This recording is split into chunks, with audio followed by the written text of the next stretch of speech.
We saw this guy in the first module of the course, the server administrator who walks around their own data center, managing their own machines for their own organization. In times gone by, this was always the way data centers worked. We had them within the organization and certainly had them managed by the organization's people. And if it wasn't people directly employed by the organization, it was the organization paying large sums of money to outsourcing providers who'd send their people into the organization's data center. It was very, very hands-on in terms of the company running the data center needing to properly equip it with skilled staff.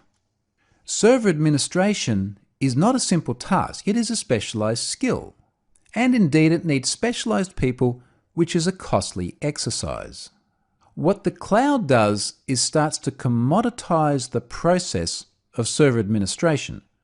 So rather than saying, we need individuals, warm bodies, who'll come on site and manage physical infrastructure in our data center, now we're saying, we just need a service. We need infrastructure as a service where we've got virtual machines running, and then the cloud provider will provide the warm bodies that look after it. There are still humans there looking after the infrastructure and managing things like updates to the environment, but they're massively commoditized and they work at a scale much greater than what most organizations do. By using cloud services, you get to leverage that massive economy of scale that Microsoft and Amazon and all the other ones have. But let's take a moment just to have a look at some of the challenges we have when we do have our own server administrators managing our own data centers. Over the years, I've seen a lot of good server administrators and a lot of bad ones. I've seen the challenges of actually managing a data center in an organization.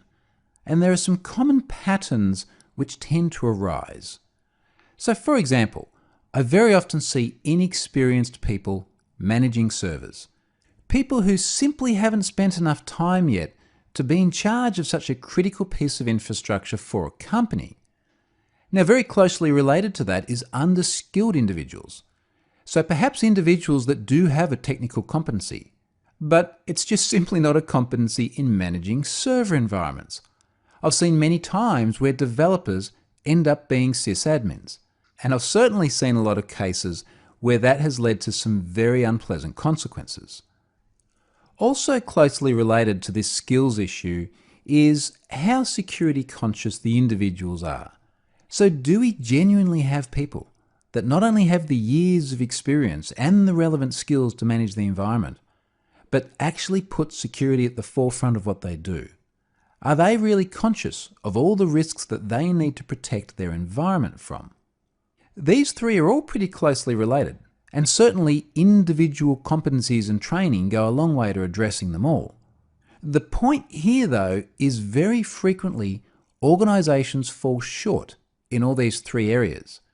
Whereas when you go to a cloud provider, you know that they've not only set the bar very high for these individuals, and part of that is because the stakes are so high when they're managing so many customers, but they've also got enough formality and process in place that if anything does go wrong with an individual, there are extensive safeguards in place to mitigate that risk. Now, another problem I've often seen in the traditional on-premise local server administrator sort of environment is how long it takes patches to be applied. Especially in years gone by, the process of applying a patch was a very drawn-out exercise. There has to be documentation and testing and rollback plans. And this was necessary because patches would break things. But this model starts to change in a cloud environment because the cloud providers are working to ensure consistency of service, and the patch is an abstraction beneath that.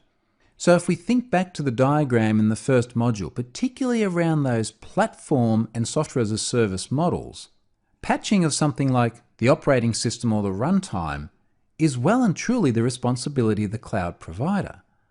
The customer has no control over it, and the cloud provider has to ensure that they keep the platform stable as they apply those patches. It's a very well-tested, well-proven, often repeated process, which means that good cloud providers can patch their systems often against things like critical security vulnerabilities, much faster than in that traditional on-site model. Now, another problem that I've often seen in this old model is being understaffed. People are expensive. People leave. Unexpected events happen. It can be really difficult to have the right level of staffing on a consistent basis. And the problem then is that if you don't, so if there's an event, for example, which requires extra attention, it's really hard to scale people. It's not a simple task to simply say, hey, we need someone else here today or tomorrow, and we need them to hit the ground running and be productive in our environment straight away. Running a data center is not an easy task, and everything you see here is part of what you get as part of using a cloud platform. These are all the things that are bundled into the cost of buying that commoditized service. Now, often organizations aren't even factoring some of these things into their ROI, but it's a really important offering, and it is a cloud computing security strength when suddenly all of these things are no longer a problem. So that's server administration as a service. Let's now go back to something a little bit more technical. Let's talk about account management as a service.